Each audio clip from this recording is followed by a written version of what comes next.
جو سوال کیا حضور علیہ الصلوۃ والسلام کے حوالے سے کہ نبی پاک علیہ الصلوۃ والسلام کا قرآن سے تعلق اور نسبت کیا ہے، تو اگر میں بیان کروں قرآن اور حدیث سے تو اس پر کئی گھنٹے درکار ہیں، لیکن مختصراً چند باتیں آپ احباب کے سامنے اور اس وقت پوری دنیا میں دیکھ رہی ہے تو میں چند باتیں عرض کر دیتا ہوں۔ اس کا تعلق سب سے بڑا یہ ہے کہ قرآن پاک کو اللہ رب العزت نے حضور کی سب سے بڑی شان قرار دیا ہے۔ سبحان اللہ، سبحان اللہ۔ وہ یہ کہ حضور علیہ الصلوۃ والسلام کا قرآن مجید کے اندر جو 3 اہم معجزے بیان کیے گئے ان میں سے سب سے بڑا معجزہ ہی قرآن ہے۔ سبحان اللہ۔ اور یہ معجزہ اللہ رب العزت نے حضور کو عطا کیا گیا، حضور کو عطا کیا گیا۔ کسی نبی کو 6، کسی کو 4، کسی کو 5، اور میرے نبی کو اتنے معجزے عطا کیے گئے اگر گننے میں بندہ آئے تو نہیں گن سکتا، یہ حدیث سے ثابت ہے۔ لیکن قرآن کے اندر اللہ رب العزت نے جو معروف بڑے معجزے ہیں ان میں سے جو پہلا معجزہ ہے وہ قرآن مجید ہے، اور اس کے علاوہ میں 2 وہ بھی عرض کر دیتا ہوں کہ وہ 3 میں سے 2 اور کون سے معجزے ہیں کہ جن کو اللہ رب العزت نے قرآن کے اندر بیان کیا۔ تو اب دیکھیں یہ معجزہ ہے، اب معجزے کا تعلق نبی سے ہوتا ہے، کرامت کا تعلق ولی سے ہوتا ہے، اور قدرت کا تعلق میرے اللہ سے ہوتا ہے۔ اور یہ علمی نقطہ ہے، میں یہ آپ کی وساطت سے یہ میرا میسج علماء بھی سن رہے ہیں، اہل علم سن رہے ہیں، پوری دنیا دیکھ رہی ہے ماشاءاللہ۔ تو میں آپ کے توسل سے صرف یہ عرض کرتا چلوں کہ جب اللہ رب العزت کی شان سے کوئی چیز صادر ہو تو اسے قدرت کہتے ہیں، اور وہی چیز اگر نبوت سے پہلے کسی سے اگر صادر ہو جائے تو اس کو ارہاس کہتے ہیں، اور وہی چیز اگر نبوت نبی اور رسول کو اللہ رب العزت عطا فرما دے تو اسے معجزہ کہتے ہیں۔ اور اسی طرح ولی کو اللہ رب العزت ولایت سے پہلے کوئی چیز عطا کر دے اسے معونت کہتے ہیں، اور اسی طرح اگر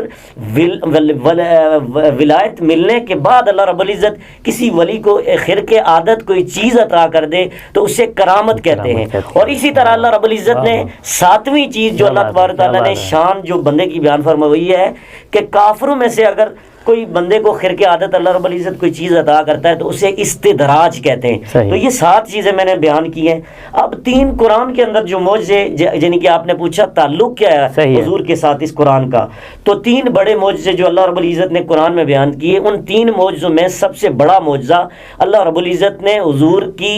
ذات کے ساتھ ریلیٹڈ قرآن جیسی عظیم کتاب کو کرا۔ سبحان اللہ، سبحان اللہ۔ جس طرح آپ دیکھیں قرآن مجید کے بارے میں اللہ رب العزت نے سورہ العنکبوت مکڑی کو کہتے ہیں، اس کی آیت نمبر 51 میں اللہ رب العزت، اور سورہ الحجر کی آیت نمبر 9 میں اللہ خود بیان کرتا ہے کہ یہ قرآن جو ہے میرے نبی کا معجزہ ہے۔ اور اسی طرح میرے نبی نے خود بھی بیان فرمایا کہ یہ قرآن میرا معجزہ ہے، سب سے بڑا معجزہ ہے، جس طرح بخاری شریف کے اندر حدیث نمبر 4981 اور مسلم کے اندر 385 یعنی کہ 2 مقام پر یہ میرے نبی علیہ الصلوۃ والسلام کی سیاہ ستہ کی کتابوں کے اندر یہ حدیث موجود ہے کہ جس میں میرے نبی علیہ الصلوۃ والسلام نے فرمایا کہ اس قرآن کو میرے لیے اللہ رب العزت نے معجزہ بنا دیا کہ جس کے ذریعے اللہ رب العزت میرے متبعین میں اضافہ فرمائے گا۔ اور دوسرا معجزہ اللہ رب العزت نے حضور کو جو عطا کیا وہ بھی قرآن نے بیان کیا، جیسا کہ قرآن مجید کے اندر سورہ القمر کی آیت نمبر 1 تا 3 آیتوں میں اللہ رب العزت نے اس قرآن کے اندر، اسی قرآن کے اندر حضور کا دوسرا معجزہ چاند کو 2 ٹکڑے کرنے کا بیان فرمایا، اور اللہ رب العزت نے فرمایا کہ والساعۃ انشق القمر، کہ کیا قیامت ٹوٹ پڑی تھی، کیا قیامت کا منظر تھا جب نبی کے اشارے سے اللہ رب العزت نے چاند کے 2 ٹکڑے کر دیے۔ اور اس کو میرے نبی علیہ الصلوۃ والسلام نے خود بھی بیان فرمایا قرآن کے اندر بھی، اور اس دوسرے معجزے کو میرے نبی نے جس طرح کہ بخاری شریف کے اندر حدیث نمبر 3636 ہے، اور اسی طرح وہ بخاری کے اندر دوسرے مقام پر 3868، اور اسی طرح مسلم کے 9 مقام پر امام مسلم نے 7071 سے لے کر 7079 تک 9 مقام پر اس حدیث کو نقل کر کے اس دوسرے معجزے کو بیان کیا کہ اللہ رب العزت نے حضور کو جو دوسرا معجزہ عطا کیا وہ معجزہ